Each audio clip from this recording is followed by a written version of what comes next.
Welcome to Scripture's Truth Study as we continue our Bible studies, and our topic right now is miracles.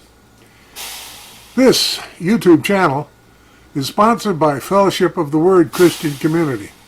I'm Lee Hart, the pastor of the congregation, welcoming you for our second lesson in this series on miracles. Now, if you enjoy this time together, as we get to look a little deeper and have maybe a clearer understanding of God's Word for us, well, I hope you'll share it with family and friends, or, better yet, why not subscribe? That way you won't miss out. So, today's lesson, number 2, is the church teaching on miracles. Let me start by asking you a question. Why was faith necessary for Jesus to do miracles? Well, if you think about it, it means the people were already receptive to his message. Remember, the Jewish people were looking for a Messiah. They had hope. They had a long history of difficult times. And God had promised a Messiah. So, they were already ready for that type of thing to happen. Now, let's take a look at the issue of faith. And we know that God has unlimited power, but it pleases him to exercise his power in response to our faith. Jesus didn't force divine blessings on people who openly rejected him. Can you think of any miracle Jesus did where people were not open to the idea or outright rejected the whole notion of a miracle? I couldn't think of any. I looked and I couldn't find any. Even his critics enjoyed a good miracle now and then. Although they would question Jesus on it, it was always entertaining to watch. Jesus often performed miracles for those who already believed. And sometimes his miracles led to faith in those who did not previously believe. But upon seeing the miracle and the man who had performed it, well, it got them down that path of faith. The raising of Lazarus, for example, from the 11th chapter of John's Gospel, verse 45. Let me share. Therefore many of the Jews who had come to visit Mary and had seen what Jesus did put their faith in him. See what I mean? Miracles can bring people to believe in Jesus. Now, as far as miracles are concerned, Jesus did not perform miracles for his own personal benefit. Jesus taught that faith prompts God to respond to our need. Now, sometimes it is faith of friends or family that God rewards. Occasionally, God's healing work seems unrelated to anyone's faith, which leaves us our only explanation being it's God's sovereign choice. Does that mean we will be healed if we have faith? Not necessarily. It's not a guarantee. Jesus never taught that faith automatically brings healing. Of the 35 miracles recorded in the Gospels, there is no formula guaranteeing healing can be found. None whatsoever.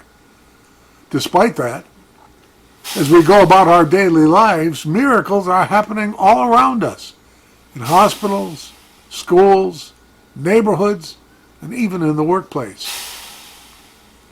We see the critically ill healed, at-risk students excel, addicts turn their lives around, and opportunities open up for those in the direst of situations.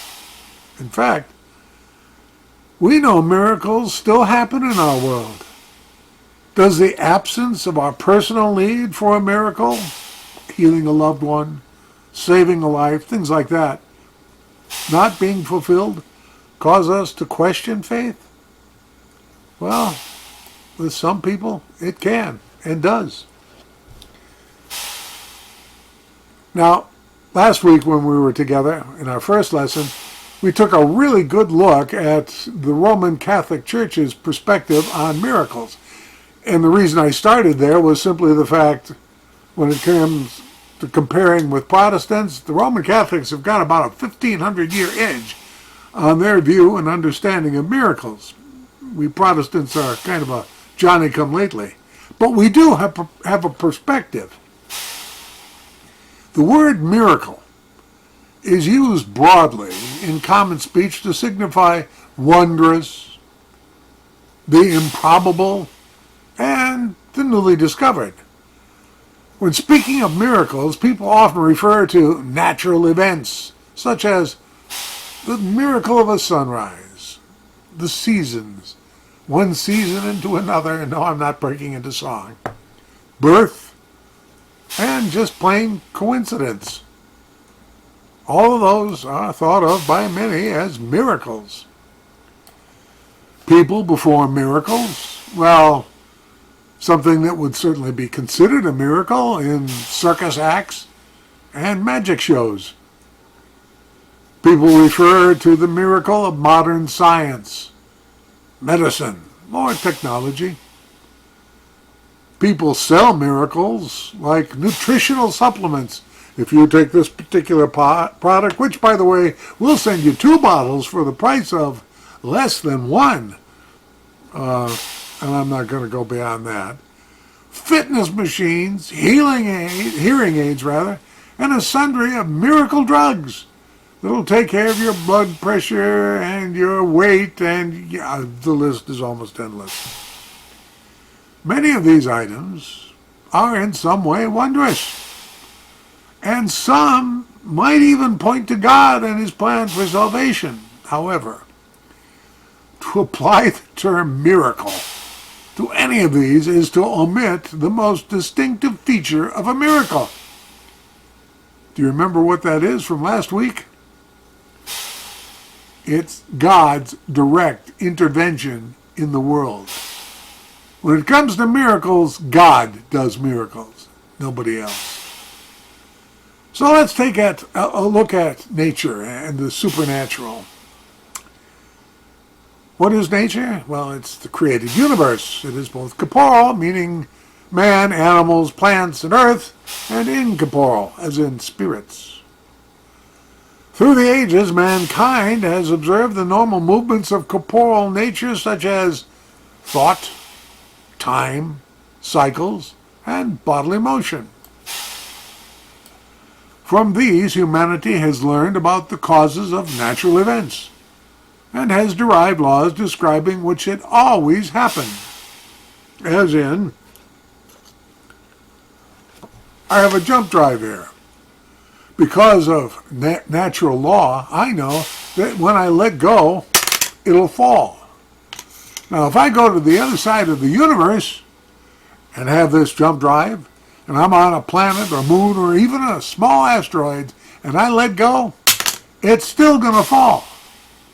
Because any mass, whether it's a planet, a moon, an asteroid, even a small one, has mass. And where there is mass, there is gravity. It may fall slowly, but it will fall. Natural laws. Okay? However, the event cannot be attributed to natural causes, as in we're talking the miracle. Nor can the laws of nature explain the outcome, something beyond our realm of understanding. Miracles occur in nature, but are also truly supernatural because the normal powers of nature have been surpassed. Sometimes miracles surpass natural processes. Miraculous cures are effected in harmony with the body's potential for health. While the powers of nature could not have brought about such a restoration, divine power influenced the natural forces beyond normal capacity. I've seen that kind of a miracle.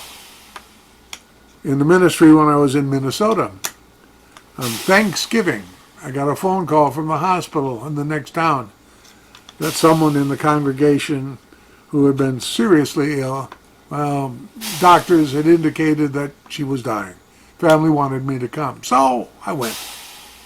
Spent several hours there until finally, family needed to go, I needed to go. Next morning, got a phone call. She's sitting up in bed doing just fine. I would say that that would qualify as kind of a miracle. Several weeks later, she did die, but at that moment, it wasn't me. It wasn't the family, and the doctors were the first in line to say it wasn't them either. A miracle? Has God set aside the natural forces and their normal capacity? Could be. Sometimes miracles exceed nature's normal capacity. Imagine the plagues that befell Pharaoh and Egypt.